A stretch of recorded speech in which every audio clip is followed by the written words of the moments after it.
Honourable member Shri Sushil Kumar Singh ji.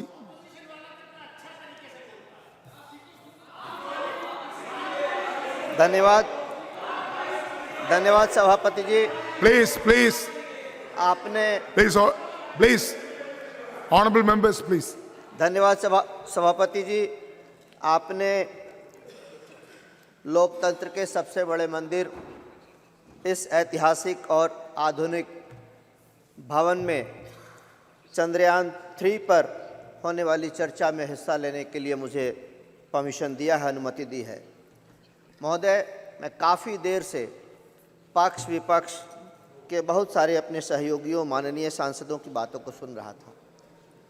इसमें कोई बहस नहीं है, ये विवाद का विषय कहीं से नहीं है कि इसकी सफलता का श्रेय हमारे वैज्ञानिकों को जाता है और इसके लिए मैं इसरो की पूरी टीम को अपनी तरफ से और देशवासियों की तरफ से हृदय से आभार प्रकट करना चाहता हूं, उनको धन्यवाद देना चाहता हूं। मैं अपने कई साथियों को सुन रहा था। यह सही है कि वो जहां एक तरफ वैज्ञानिकों को धन्यवाद दे रहे थे, वहीं देश के शीर्ष राजनीतिक नेतृत्व को इस बात के लिए कटघरे में भी खड़े कर रहे थे। पुरानी बातों को दोहराकर ये कह रहे थे।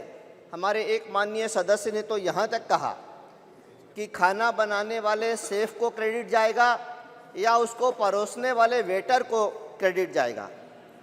वो माननीय सदस्य अभी उपस्थित नहीं है, लेकिन मैं कहना चाहता हूं महोदय कि ये सही है कि कोई भी अनुसंधान, कोई रिसर्च वैज्ञानिक ही करते हैं और आगे भी वही करेंगे, लेकिन उनको अनुसंधान के लिए जो साधन संसाधन चाहिए, उनको अनुसंधान करने के लिए जो बजट चाहिए, जो धन चाहिए, साथ साथ उनको जो मोरल सपोर्ट चाहिए, नैतिक समर्थन चाहिए, वो कौन देगा? वो तो वही राजनीतिक नेतृत्व देगा जो वर्तमान में देश का नेतृत्व कर रहा है। महोदय, ज़्यादा नहीं, मैं 2 उदाहरण देकर अपनी बात को ख़त्म करना चाहूँगा। पहला, देश के वैज्ञानिकों ने अनुसंधान करके काफ़ी पहले अणु बम तैयार कर लिया था, लेकिन विदेशी शक्तियों के दबाव में, दुनिया की ताकतवर देशों के भय से उसका परीक्षण करने की हिम्मत अटल जी की सरकार के पहले कोई नहीं कर रहा था। अटल जी ने यह हिम्मत दिखाई, पोखरण का सफल परीक्षण हुआ। तो मैं उन सदस्यों से पूछना चाहता हूं कि आप क्रेडिट किसको देंगे? दूसरी बात मैं कहना चाहता हूं महोदय कि दुनिया का इतिहास है कि हर 100 साल के अंतराल पर कोई न कोई महामारी किसी न किसी रूप में आती है और 2020 में ठीक उसी प्रकार से कोविड की महामारी भी आई।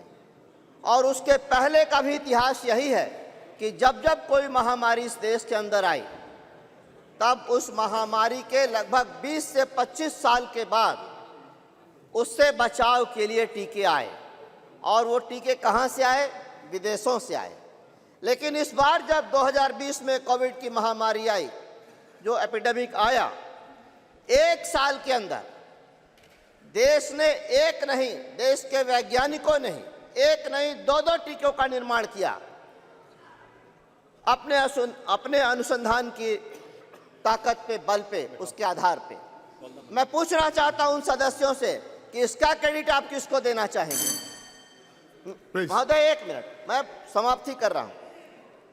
तो बहस का विषय यह नहीं है कि श्रेय किसको जाना चाहिए। जिसके पास नेतृत्व होगा वही तो हमारे वैज्ञानिकों को, हमारे आदरणीय प्रधानमंत्री जी प्रयोगशालाओं में जाकर वैज्ञानिकों का मनोबल बढ़ाते हैं, सफलता पर उनसे गले मिलते हैं, तो क्यों नहीं उसका उत्साह बढ़ेगा और क्यों नहीं देश के लिए दोहरी, दुगने नहीं 100 गुने उत्साह के साथ वो काम करेंगे। ये बहस, ये चर्चा राजनीतिक बहस का नहीं, क्रेडिट लेने की होड़ का नहीं था, लेकिन कुछ सदस्यों ने जब ये बात कह दी तो मुझे इस बात को कहना पड़ा इस सदन में कि इसका श्रेय वैज्ञानिकों को जाता है।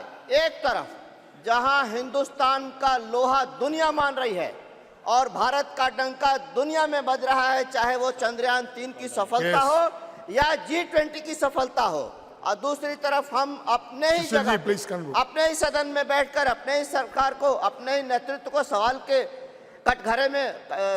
के कटघरे में खड़े कर रहे हैं।